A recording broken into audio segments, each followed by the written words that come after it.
নমস্কার। আজকে শাপলা ফুলের পাতার বড়া বানাবো। পাতা কিছুটা ছাড়িয়ে রেখেছি আর ডাঁটা থেকে ছাড়িয়ে রেখে দিয়েছি। এগুলো পরে খাওয়া হবে। কেটে ফ্রিজে রেখেছি ছোট ছোট করে। এগুলো ছাড়িয়ে নেব, নিয়ে বড়া বানাবো। কিছুটা ছাড়িয়ে রেখেছি, ধুয়ে নেব। আর এখানে পেঁয়াজ আছে, দুটো পেঁয়াজ আছে, কাঁচা লঙ্কা আছে 5টা, হলুদ গুঁড়ো, লঙ্কার গুঁড়ো, কালো জিরে, রসুন একটু গ্রেট করে রেখেছি। এগুলো দিয়ে বেসন দিয়ে একটু কর্নফ্লাওয়ার দিয়ে মাখিয়ে বড়া বানাবো।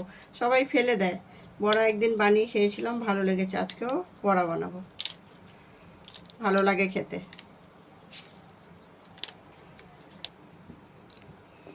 এখানে বেসন নিয়ে নিয়েছি পরিমাণ মতো, আর চালের গুঁড়ো নিয়ে নিয়েছি। এগুলো ধুয়ে নিয়েছি, কোচানোর দরকার নেই।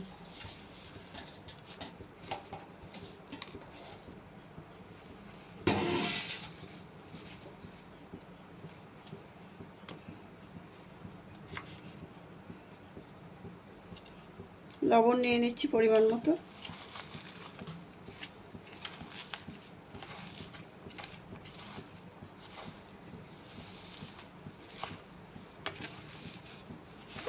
জল যদি লাগে দেবো, না লাগলে দেবো না।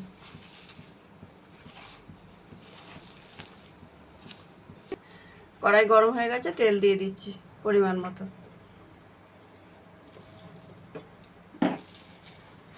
মাখাটার মধ্যে অল্প সামান্য জল দিতে হয়েছে। লবণে দিয়ে ভালো করে পেঁয়াজের সাথে মাখিয়ে নিয়েছি, লাগিয়ে পাতাটা সঙ্গে সঙ্গে ধুয়ে নিয়েছি, পাতাও কোচাতে হয়নি। বানিয়ে খেয়েছিলাম একদিন, খুব ভালো লেগেছিল। আজকে বানাচ্ছি, আপনারা এরকম বানিয়ে খাবেন। আর ভালো লাগলে লাইক, শেয়ার, কমেন্ট করবেন, একটা সাবস্ক্রাইব করে দেবেন।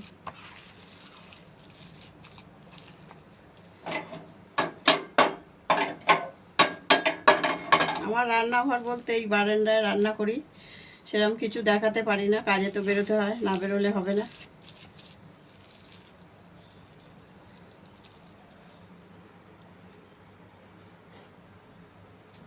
সব কিছু তো দেখাতে পারি না, যতটুকুনি হয়।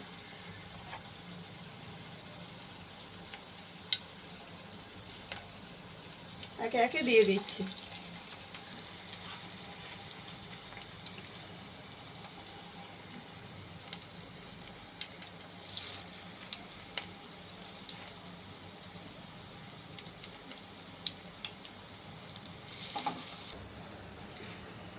গ্যাসটা বন্ধ করে দিলাম, ভাজাগুলো হয়ে গেছে।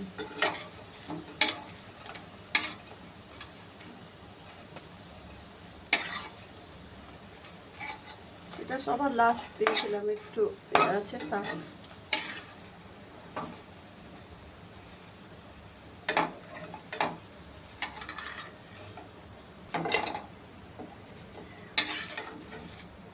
বড়াগুলো একে একে তুলে নিচ্ছি, হয়ে গেছে।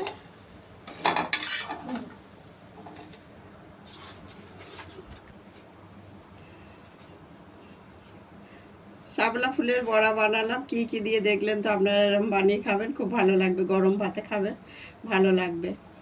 সবাই ভালো থাকবেন, দেখা হচ্ছে আগামী পর্বে।